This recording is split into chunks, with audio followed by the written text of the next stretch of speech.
Hello students, uh, let's start with session 5, basic writing skill. This is the last session from the communication skill chapter, and this deals with uh, basic grammar rules and basic paragraph writing rules to improve your written communication skills.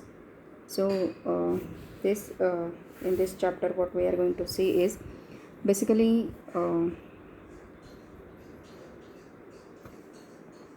proficiency in written communication is considered as utmost requirement for today's world.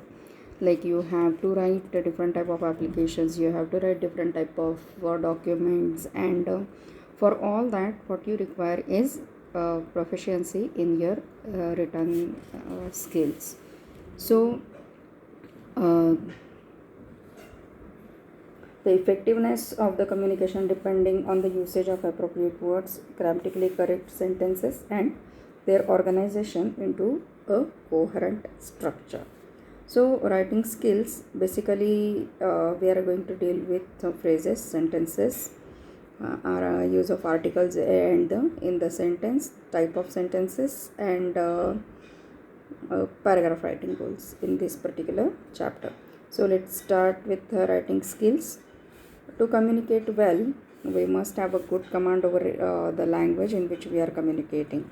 It could be English, it could be Hindi, but as we know, English is a language of world. So you are required to master this language as your first language. We should also avoid grammatical errors while writing. To improve our writing skills, we will study the basic components of English grammar and how they should be used effectively. Okay, so first let's see phrases. What is a phrase? When we communicate with each other, we express our thoughts and ideas through words. A group of words that makes a complete sense is called a sentence.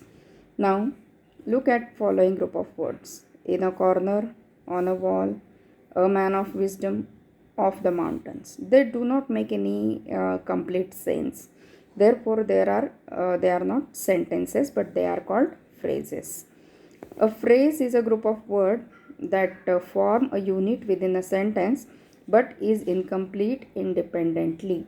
A phrase lacks both the subject and the object. So, only a phrase might not give you any meaning as such. So, it is incomplete independently. When it is attached to any other verbs and other full type of sentences, then only it will make some kind of sense. Example: to learn French, then she wanted to learn French. Example, for example, see here, phrase is to learn French, but she wanted to learn French is a complete sentence, or I want to learn French is a complete sentence. The phrase in the above example makes complete sense when it is a part of sentence. Now see, let's see type of phrases. Noun phrase, verb phrase, then there is an adjective phrase, adverbial phrase, and prepositional phrase. These are 5 types of phrases. So let's see one example over here. Some practice exercise is given over here. Let's see first sentence. Your apple pie smells very tempting. Very tempting is the highlighted word, and we have to find out the type of phrase for this particular words. Very tempting is adjective type of phrase. Then let us cease work from this very moment. From this very moment is a kind of adverbial phrase. The boy wants to go home. This is a noun type of phrase. Sam might eat the cake. Might eat, it is a verb phrase. Then words were spoken. Again, words spoken are highlighted words, so it is again a verb phrase. Until today, I had never heard that. This is preposition type of phrase. Until today is a prepositional type of phrase. Okay. Uh, I hope you have understood these phrases, because you are learning these phrases since your 5th to 6th standard English grammar. So this is just a kind of revision for you. Now let's move on to sentences. A group of words that makes complete sense is called a sentence. A sentence must contain a subject and a predicate. For example, sing like Roma too makes no sense, therefore it is not a sentence. Roma likes to sing, so this is a complete sentence. It has got noun, it has got verb, it has got some action words, and so it is making a complete sense to you. Now let's see what are the kinds of sentences. There are 4 type of sentences there: assertive type or declarative type statement, then imperative type sentence, then interrogative sentence, then exclamatory sentence. Assertive sentence is a sentence that states a fact, such as a sentence is a simple statement that indicates or asserts or declares something. We will not tolerate this. Is the example, I am your friend. So these kind of sentences are making some facts, like they are expressing some kind of information to you, they are declaring some kind of information. So these are called assertive type of sentences. Then imperative sentences, a sentences which gives command, make request or express wish. These are this type of sentences may end with full stop or exclamation mark, but those are imperative type of statement. Finish your homework. So this is order and this is imperative type of statement. Let me turn the page now. Okay. Then the next statement is, please leave your footwear outside. This is a request, so this is again imperative statement. Have a good time at the party. This is a wish. This is also imperative statement. Interrogative sentence is a sentence that asks question. Do you enjoy listening to classical music? Where is my bag, or where is your bag? So this is kind of interrogation. An exclamatory sentence is a sentence that expresses sudden and strong feelings such as surprise, wonder, or pity, sympathy, happiness, or gratitude. Examples: hurry up, wow, I really love this phrase. So here a few sentences are given and we have to find out the type of that sentence. My friend is a very good writer. This is assertive statement, just giving an information. How long have you lived in Delhi? This is interrogative statement, asking for some information. Would you please open the door? Again, this is a request but not interrogation. This is again a request, so this will be imperative statement and not a question, interrogative statement. I can't believe you said this. This is expression, so this is exclamatory sentence. Stand up. This is imperative. Please sit down. Again imperative. I want to be a good dancer. This is a wish. This is a wish. So this is not presenting any fact or any what you can say, yes, that. So this is again a wish. So this is again an imperative statement.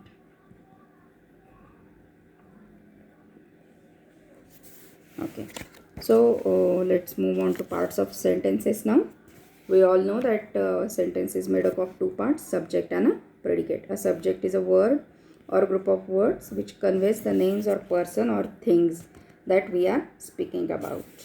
And a predicate, on the other hand, is the part of sentence which contains a verb, states something about the subject. All the trees are shedding their leaves. This is the sentence. Then in this sentence, what we can see that all the trees is a subject because the sentence is telling something about the trees. Are shedding their leaves is a predicate because that is being said about all the trees. The subject usually comes first in the sentence. However, in certain cases, In some places, predicate could come first and then the subject can. Blessed are the merciful. Now, in this, to determine the subject in the sentence, we will ask who. A question who to the sentence, and we'll get the predicate. And on the other hand, what. If we ask the question what to the verb, then we will get the predicate. In the sentence given above, when we ask who, so the answer is the merciful. So this is the subject. And when you ask what, are blessed is the answer, and that is why it is the predicate. Okay. So again,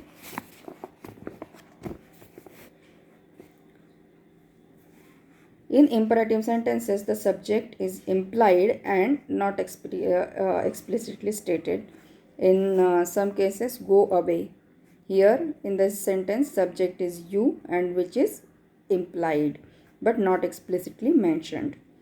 Rules for writing sentences: use short sentence, limit the sentence content, economize on the word, arrange the sentence in a proper sequence, design the sentence to emphasize on the topic.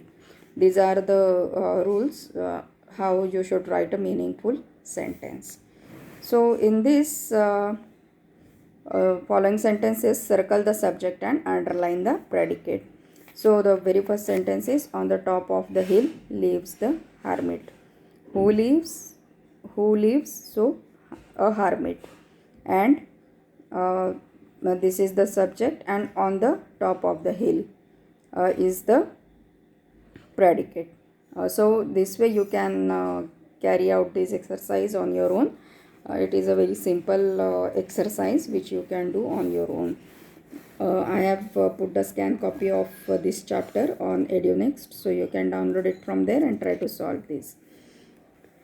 Then let's move on to parts of speech. Each word in English language belongs to particular class or part of speech. There are 8 parts of speech in English grammar, as we all know: nouns, pronouns, adjectives, verbs, adverbs, prepositions, conjunctions, and interjections.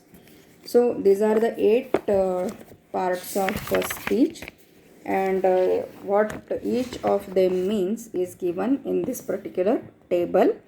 So please go through this table once again. This is nothing but a revision for your English grammar. What is meant by noun, what is meant by pronoun, what is meant by adjective, what is meant by verb, what is adverb, preposition, conjunction, and interjection. So here is one exercise given. In this exercise, what you have to do is you have to write the type of the part of speech for each of the highlighted words. Okay, so you can try it on your own. So I can give you 1 or 2 example. Have you ever been to safari? You is the word that is highlighted, and it is nothing but a pronoun. Next, we left for our jungle safari just before 5 in the morning. Left is the past tense for leave, so this is a verb. Okay, so this way you have to solve this exercise. Now let's move on to the very sensitive topic. Many claim that they know how to use the articles a and but when the time comes they fail to use them. So let's learn where we have to use articles a and the. Okay, so as you know, an article is a word that is used to modify a noun. There are 2 different type of articles: indefinite and definite article. So a and an are indefinite article, and the is the definite article. So a and an are indefinite article. As a determines, these articles are used before a singular countable nouns. Now you have to remember this thing very well, that they are used before singular countable nouns. For example, before a singular countable noun when it is mentioned for the first time. Example, this is a river. Okay. Again, before a singular countable noun or adjective beginning with a consonant sound. I saw a play. I ate a burger. She has a bicycle. A beautiful dress. Okay. To express quantity, a couple of, a good deal of, a lack of, a bit of. In certain exclamatory expressions, what a beautiful place, what a shame, something like. So these are the places where a is used. An is used before uh, the singular countable noun which begins with a vowel sound, that is a, e, I, o, u. He has an axe. She is an MLA. It's an R to work with him. He has an umbrella. So remember here, it is not necessary that the words should start with only vowels, but the vowel sound. So honor here, it is starting with H, but while we pronounce it as honor. So this is also preceded by an and not a. Okay, so vowel sound we will count for an. Okay, so here is a table given with all the examples, where a is used and where an is used. A bag, a cup, a duck, a fish, a pen, a tree, and an ant, an egg, an ink pot, an hour, an American, an umbrella. Okay, now here some things are given which you must remember always.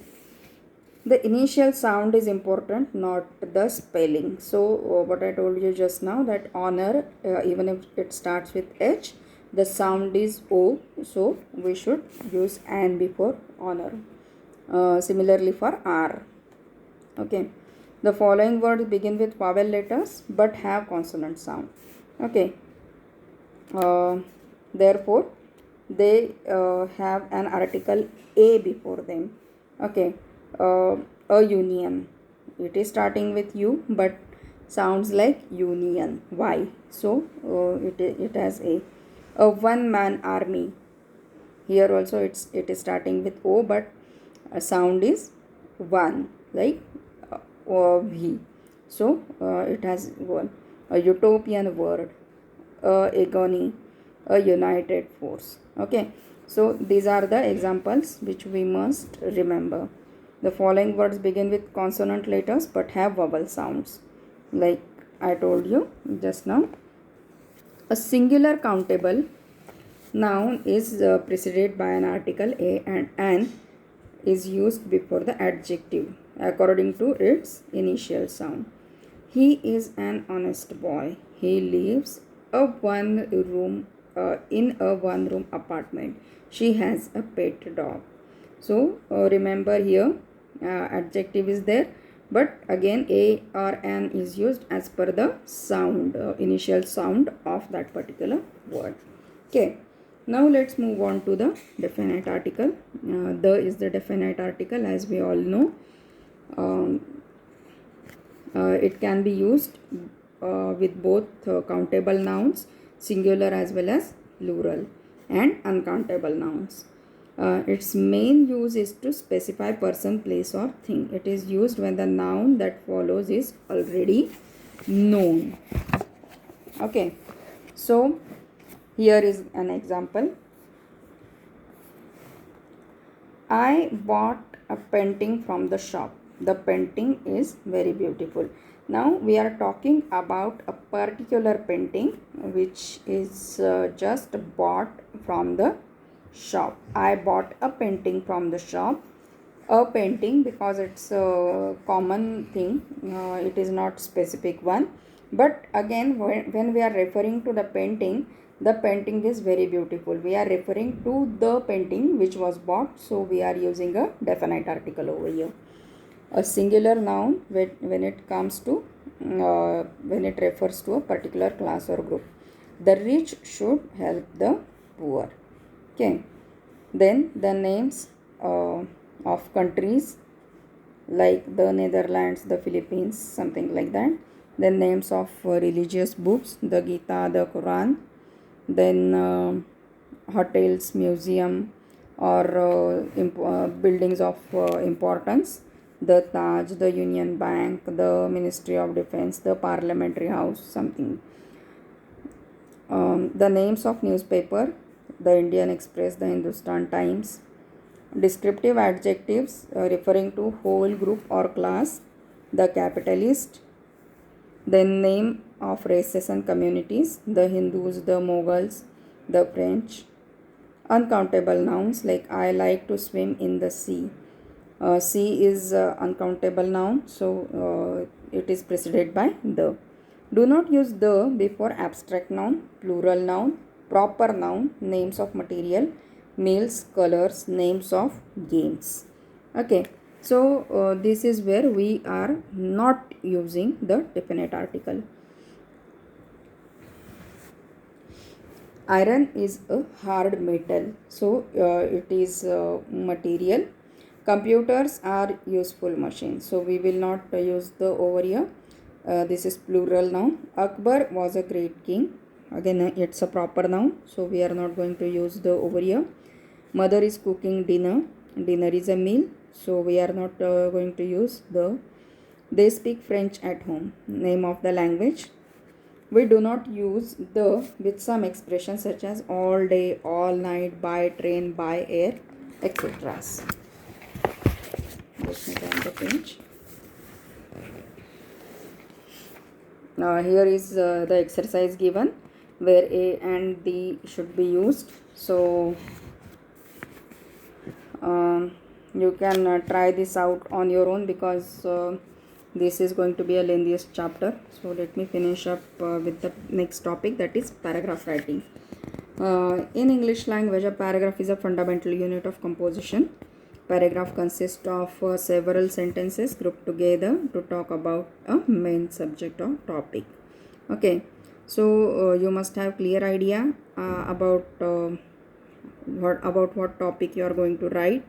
And once you have decided, what you should do is you should consider the relevant issues and ideas related to the topic which you have chosen.